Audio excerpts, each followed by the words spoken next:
নমস্কার।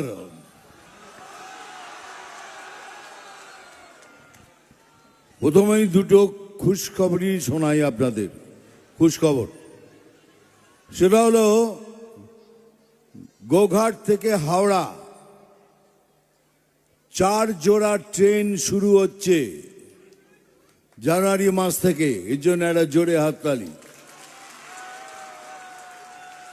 আর দ্বিতীয়, তারকেশ্বর থেকে বিমান আমাদের রেল মন্দিরকে রিকোয়েস্ট করে এটা করিয়েছে যে তারকেশ্বর থেকে নিয়ে রাজা রামমোহন রায় সাহেবের বাড়ি অবধি ট্রেনটাকে যেন বর্ধিত করা হয়।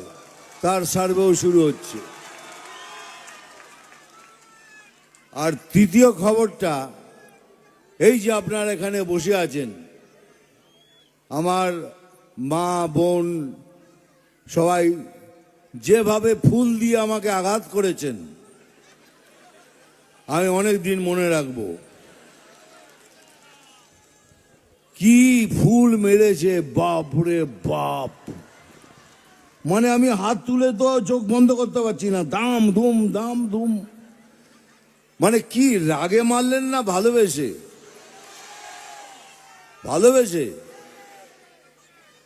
এত ভালোবাসা দরকার নেই। যাই হোক, আমি এসছি অনেক দূর থেকে আপনাদের সাথে হিরোগিরি করতে নয়। আমার হিরোগিরি করার দেখানোর অনেক জায়গা আছে। আমি এসছি এখানকার আমার ভাই বোন বন্ধু সবার সাথে দেখা করতে। আমি বিমানকে বলেছিলাম তোর ওখানে যাব, আমি সে প্রতিজ্ঞা রাখলাম। আজকে আমি এখানে এসছি।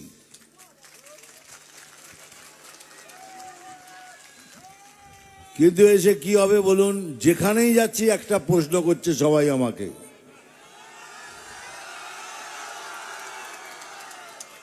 যেখানেই যাচ্ছি সেখানে একটা প্রশ্ন করছে সবাই আমাকে কি দাদা, আমাদের পশ্চিমবাংলা বাংলাদেশ তো হয়ে যাবে না? না, কি বললি? বলছে আমাদের পশ্চিমবাংলা বাংলাদেশ তো হয়ে যাবে না? হয়ে যাবে না যদি তোমরা সবাই মিলে এক ছাতার নিচে এসে ভোট করো, বিজেপিকে জেতাও, তাহলে কোনোদিন পশ্চিমবাংলা পশ্চিম বাংলাদেশ হবে না। কেননা কথাটা বলার একটা উদ্দেশ্য তো আছে। কেন বাংলাদেশে যা হচ্ছে পশ্চিমবাংলায় তাই হচ্ছে। ওখানে হারমোনিয়াম ছিনিয়ে নিচ্ছে বাংলাদেশে, এখানে একটা ছোট্ট মেয়ে মায়ের গান গাইছে, তাকে ধমকি দেওয়া হচ্ছে, গাইতে দেওয়া হচ্ছে না। এখানে মায়ের গান গাইতে পারবে না, এটা সাম্প্রদায়িক। আমাদের যতগুলো ধর্মীয় বই আছে, যত ধর্মের ধর্মীয় বই আছে, তাতে একটা জায়গায় লেখা আছে কে মায়ের পায়ের নিচে স্বর্গ। মায়ের পায়ের নিচে স্বর্গ। माँ के पैरों तले जन्नत है। তাহলে যদি মায়ের পায়ের নিচে স্বর্গ হয়, তাহলে মা সাম্প্রদায়িক হলো কি করে? ছেড়ে দিন, এটা হয়তো কেউ করে ফেলেছে। আবার 2-3 দিন আগে মধুবন্তী নামে একটি মেয়ে লালন মেলায় গিয়ে গান করেছে, তাকে পর্যন্ত ধমকি দেওয়া হয়েছে যে তুই মায়ের গান গাইবি না, আর কোনো অন্য গান গাইছে চলবে না। কেন দিচ্ছেন? তার কারণ হলো একটাই, কেন আপনি তাদেরই যত পারছেন তাদের প্রশ্রয় দিয়ে যাচ্ছেন। তোরা কর, হিন্দুদের মার, হিন্দুদের যত কিছু কাজ আছে তাদের বাধা দে। তাহলে এটা হবে কেন? আপনারা বলতে পারেন দাদা, আমি দেখুন না, কিছুদিন আগেই ওই দীপু দাসকে জ্বলিয়ে মারার জন্য হিন্দু জাগরণ মঞ্চের একটা মিছিল বেরিয়েছিল। সেখানে পুলিশ তাদের লাঠিচার্জ করেছে, 18 জনকে গ্রেপ্তার করেছে, তার মধ্যে 7 জন মহিলা ছিল। কেন করছেন এগুলো? কিসের জন্য? বাংলাদেশের প্রতি আপনার ভালোবাসা কেন এত? কিসের জন্য ভালোবাসা? সেই জন্যই বলছি যে কোথাও না কোথাও যেন মনে হচ্ছে কোথাও না যেন কোথাও মনে হচ্ছে যে সমস্তভাবে পরিকল্পনা করার চেষ্টা করা হচ্ছে যে যেভাবেই হোক আমি যেন অধিকারে থাকি, তাতে পশ্চিমবঙ্গ চলে যাক, আপনারা করে নিন। কিন্তু হবে না, এটা হতে পারে না। যদি আমরা সব সনাতনী হিন্দুরা একটা হয়ে যাই আর আমার মতো লোকের শরীরে যদি এক ফোঁটাও खून বেঁচে থাকে तो कोई माई का लाल ये नहीं कर सकता।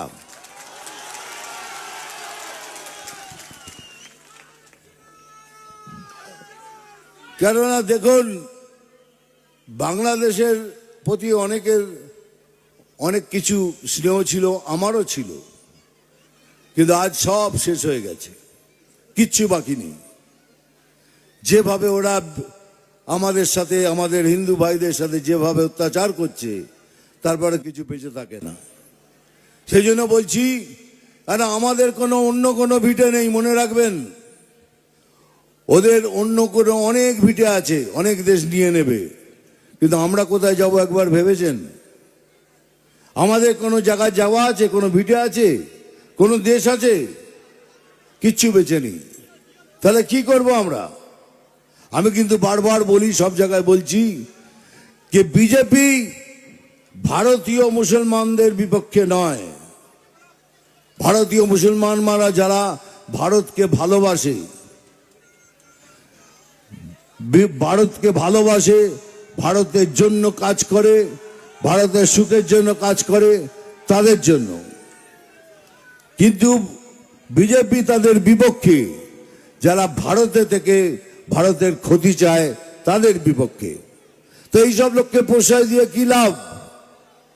এইসব লোককে প্রশ্রয় দিচ্ছে। যদি আমার কথা বিশ্বাস না হয়, 2-3 দিন আগে আপনি এবিপি আনন্দ দেখুন, হুমায়ুন কবির সাহেব একটা কথা বলেছিলেন যে আমরা 70% হিন্দু, 70% মুসলমান আর 30% হিন্দু আছে এখানে। ওই 30% হিন্দুকে কেটে ভাগীরথী নদীতে বইয়ে দেবো, তার এগেনস্টে আমি একটা কথা বলেছিলাম। তিনি বলেছিলাম যে আমি ভেবেছিলাম চিফ মিনিস্টার কিছু বলবেন এসব কথা বলো না, কিন্তু আমি বলেছিলাম। আজকে উনি কি বলছেন? সুমনদার কথা শুনবে এবিপি আনন্দে। উনি বলছেন কি, হুমায়ুন সাহেব আপনি এসব যে কথা বলেছেন এগুলো ভালো নয়, এগুলো হিংসার কথা। তাতে উনি বলেছেন, এটা আমি বলিনি, আমার নেত্রী আমাকে শিখিয়েছেন এসব বলাতে। ভাবতে পারেন, উনি বলছেন আমাদের নেত্রী আমাদের শিখিয়েছেন এসব বলাতে, মানে হিন্দুদের কেটে ভাগীরথীতে বইয়ে দেবে। যাকে এখনো তো হিন্দুর খেলা দেখেনি, যেদিন খেলা দেখবেন সেদিন বুঝতে পারবেন। যাই হোক, এসব তো এই জন্যই বললাম, কেন আমাদের এখন সময় এসছে আমরা সবাই এক ছাতার নিচে এসে একভাবে সনাতনী হিন্দুরা একসাথে ভোট করুন আর এই সরকারের পতন ঘটান। কাশ্মীর ফাইল তো দেখেছেন, কাশ্মীর ফাইলসে দেখেছেন কি ওখানকার হিন্দুদের, কাশ্মীরি হিন্দু ব্রাহ্মণদের মেরে তাড়িয়ে দেওয়া হয়েছিল। এখন সেই সুযোগটা যদি আমাদের এই সরকার করে দেন, তাহলে আমাদেরও সেই অবস্থাই হবে।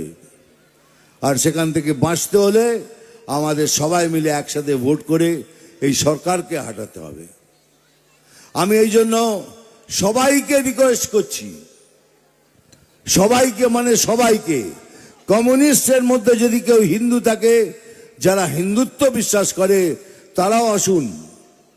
কংগ্রেসকে বলছি আপনারাও আসুন। তৃণমূলের মধ্যেও যদি কোনো হিন্দু ছেলের, হিন্দু মেয়ের, হিন্দু ভাই বোনদের বিবেক থাকে, বিবেক মানে যারা দুর্নীতিতে বিশ্বাস করে না, দুর্নীতি করে না, তাদের কথা বলছি, যদি থাকে তাহলে তোমরাও এসো। আমরা সবাই মিলে একসাথে ভোট করে এই সরকারের পতন ঘটাই।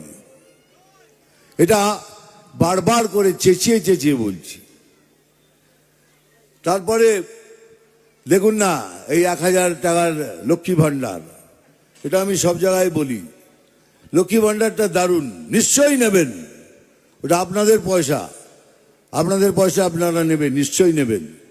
ঘটনা বলছি, কিছুদিন আগে বহরমপুর গেছিলাম, তো নামার পর আমার পাশে একটা টোটোওয়ালা এসে দাঁড়ালো।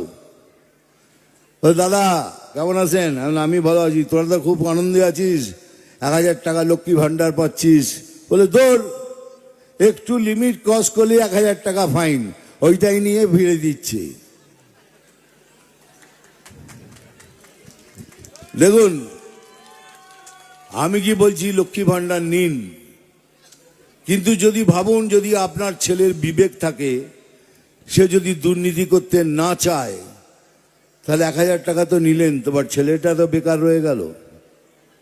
আপনার স্বামী যার বিবেক আছে, সেও কিন্তু বেকার রয়ে গেল।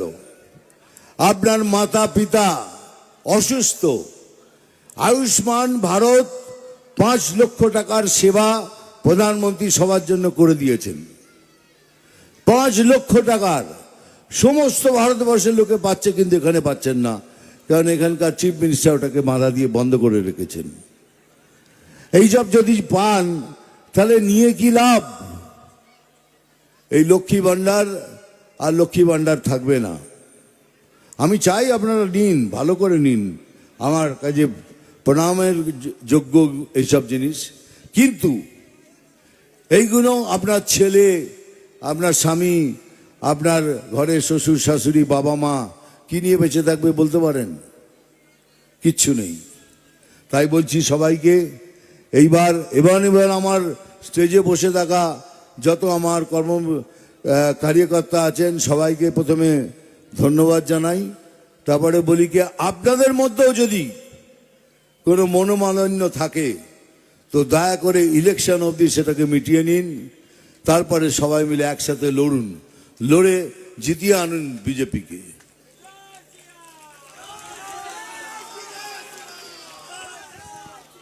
এই জন্যই বলছি কি, সবাই মিলে এইবার সুযোগ এসছে। আমি যেমন গর্ব করে বলি कि আমি সনাতনী, हम सनातनी है। আপনারাও বলবেন, हम गर्व से फख्र से बोलते हैं हम सनातनी हैं। কেন সনাতনী হিন্দুরা কোনোদিন বাজে কাজ করে না, তারা বাজে কাজ, দুর্নীতিমূলক কাজ তারা করে না। এই জন্য বিজেপিতে আপনারা এসব দেখতে পাবেন না। কিন্তু আপনাকে দয়া করে রিকোয়েস্ট করছি সবাইকে, আমার ভাই বোন বন্ধু যারা আছে তাদের, এইবার সুযোগ এসছে, এক ছাতার নিচে এসে সবাই মিলে ভোট করে বিজেপিকে জয়ী করুন, আর এই সরকারের পতন ঘটান। তবে এটা নিশ্চিত, এবারে এই সরকারের পতন হবে হবে হবে। হ্যাঁ ভাই জানি, ডায়লগ তো বলতেই হবে।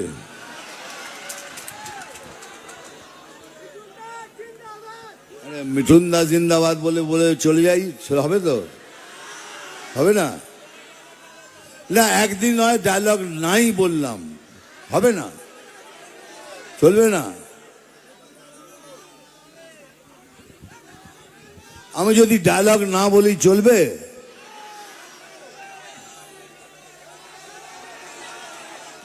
আলা মারবো এখানে,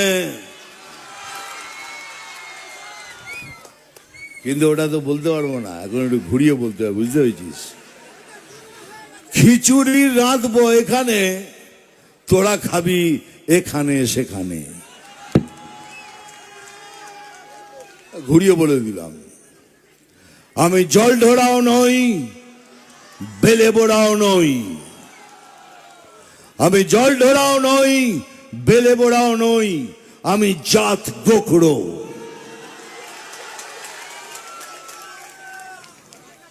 শুধু কলা আর দুধ খাই।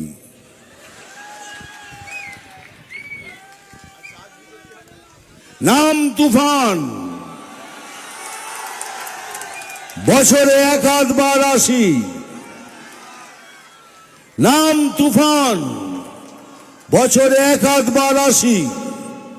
যখন আসি তখন প্রলয় ঘটে, আর যখন যাই, নিজেকে যারা ভগবান মনে করে তারা তাদের অস্তিত্ব খুঁজে বেড়ায়।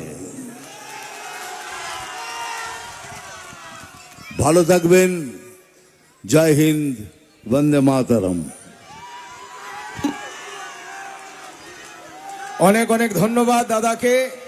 আজকে আপনাদের জ্যোতিষ জগতে অদ্বিতীয় ডক্টর অঞ্জন শাস্ত্রী, আপনার উজ্জ্বল ভবিষ্যতের একমাত্র দিশারি। Call for booking 7477886099 or log in www.anjanshastri.com। Download করুন আমাদের exclusive mobile app astro Anjan.